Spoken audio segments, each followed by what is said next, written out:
Welcome back to the UFC, to the former top prospect out of Australia. It's Tyson Pedro coming up this weekend, taking on Hurricane Ike Villanueva out of the 4-ounce Fight Club. He is a Houston guy through and through. It's been a bit of a tough run in the UFC, 1-4 so far. But if you consider it a good opportunity for both of these guys to really figure out just where they fit into this overall division. And for Tyson Pedro, I say a welcome back. He's been out since late, and this is December of 2018, the third round TKO loss to Shogun Rua. Yes, that really happened. And for Pedro, a torn ACL in that fight. So there's a great piece out there, came out about a month ago, and I want to give credit where it's due. ESPN's Sam Bruce detailing Pedro's road back from injuries. And it's not just injury. He tore his ACL.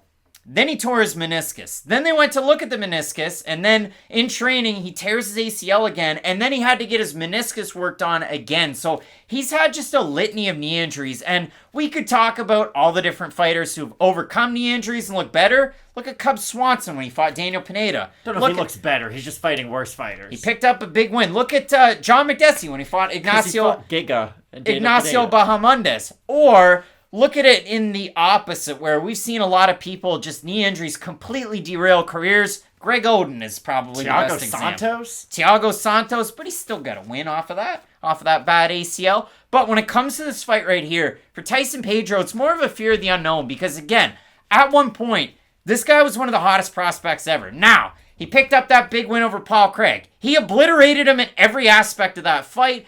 Then he goes out there and fights Ilir Latifi and loses by decision and gets out-wrestled. Then he goes out and he fights Saprabeg Safarov and he beats him impressively. Then he goes out and fights Ovince St. Preux and it looks like he's going to win.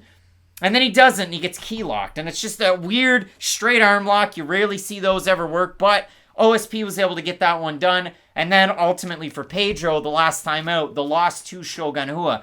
But realistically it is, do you have a ton of confidence in betting on a future for a guy who hasn't fought since 2018? This is what I will say. If it's 100% Tyson Pedro versus 100% Ike Villanueva, Tyson Pedro should be a minus 500 favorite. I truly do believe that, because that's how promising of a talent he was pre-injury, and even kind of pre-Shogun fight, because he was having a lot of success early on in that fight pre-injury. He hurt Shogun with a front kick up the middle. He's landed some really good combinations.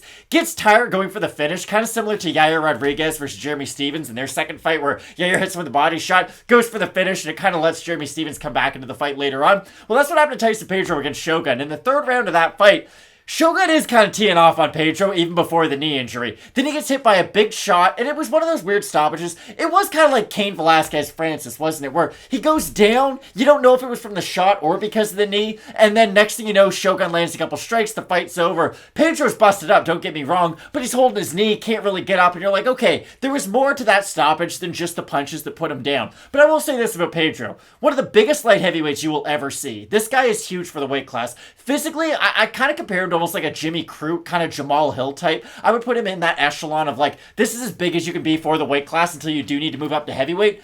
But the injuries are a little bit concerning based off of how Tyson Pedro fights, because let's go back and really dissect what his fighting style is. He has good long-range weapons on the feet. He has a decent jab. He has good front kicks, like I said, to keep you away from him. He's not a great up-close fighter, though, with his striking, but luckily, once guys get close to him, his jiu-jitsu is absurd at this weight class, and he's really good at taking the back for a very big guy. I always go back to the Khalil Roundtree fight, because Roundtree's able to drop him with a huge shot on the feet. He jumps onto the ground with Tyson Pedro. An awful idea if you're fighting Tyson Pedro. Pedro immediately takes his back and chokes him out like it's nothing. And it's not just that he choked him out on the ground. He was able to do that while rocked against a decent high-level fighter. Not like Khalil Roundtree Jr. in 2017 was really wowing people, but still, that was a good quality win at the time. And that really made me believe that, okay, Pedro is going to go on to do some really good things. He had a great win over Paul Craig, but the Ilir Latifi fight was kind of a market adjustment, if you will. It was one of those cases where Pedro, big favorite going into a lot of his fights, big favorite against Ilir Latifi.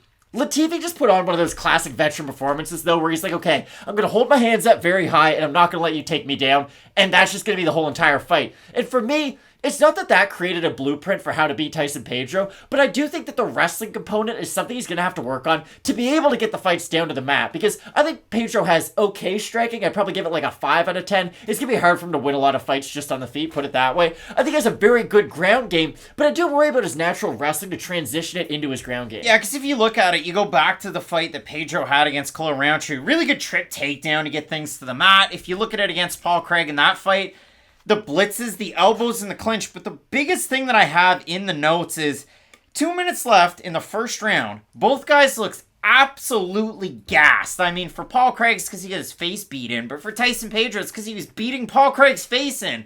And he's tired at that point. And then all of a sudden, throws a right cross. And Paul Craig ends up, he just gets into like head and arm position, and then Tyson Pedro goes from head and arm into a mounted crucifix and then just starts elbowing him, and you end up getting the finish. Ilir Latifi, like I said, completely out-wrestles him.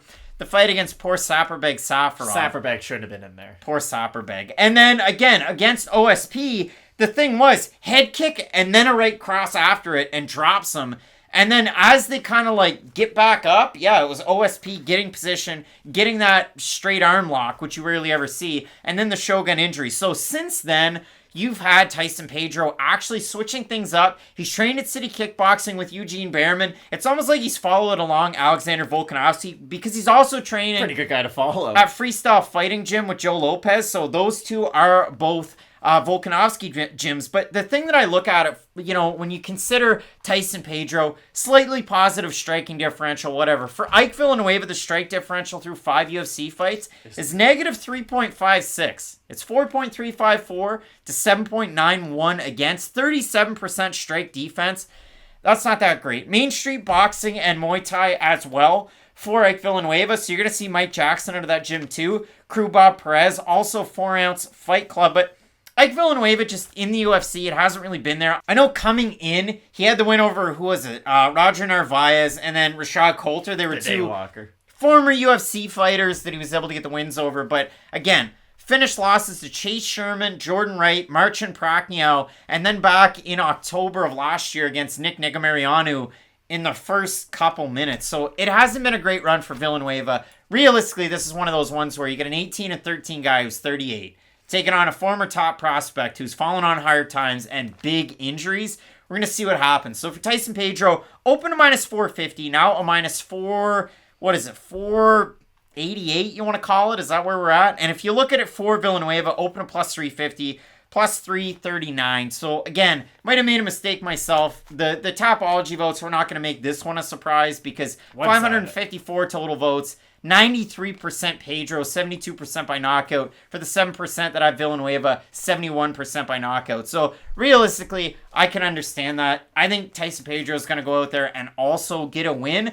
And maybe not by knockout. I could see him going out there and knocking him down to then get the submission. That's kind of how I expect this fight to go. It's nothing against like Villanueva. It's just at 38 years old, when you fight like he does, your durability is going to start to fade at a certain point. And yes, he was able to knock out Vinicius Moreira, but Vinicius Moreira did one thing in the UFC, and that was get knocked out. That's all he did. So for Ike, yes, that's a good win, but being 1-4 with your only win being over a guy who never won in the UFC doesn't necessarily prove that you're at this level. And for Pedro, yes, I worry about all the injuries. How could you not? But I do think that you have to look at him as a similar fighter as to who he was pre-injury, because that's all we can go off of right now. It has been legitimately years since he has been in the UFC, but I think Pedro will be able to get it done. Shouts to Vinicius Moreira, a guy who won on Contender Series very early on. He's 1-6 since. Poor Vinicius And his win isn't even in the UFC. Nope. So, big time fight coming up this weekend. Both of us going with Australia's Tyson Pedro to get the win. Let us know down below in that comment section who you have. Big time card coming up. I'm looking forward to Bozer taking on Romanov. That should be a great one in the main event. Lemos taking on Andrade. You're not going to want to miss it. Keep it locked in with Fight Night Picks. We always say, let's get into it.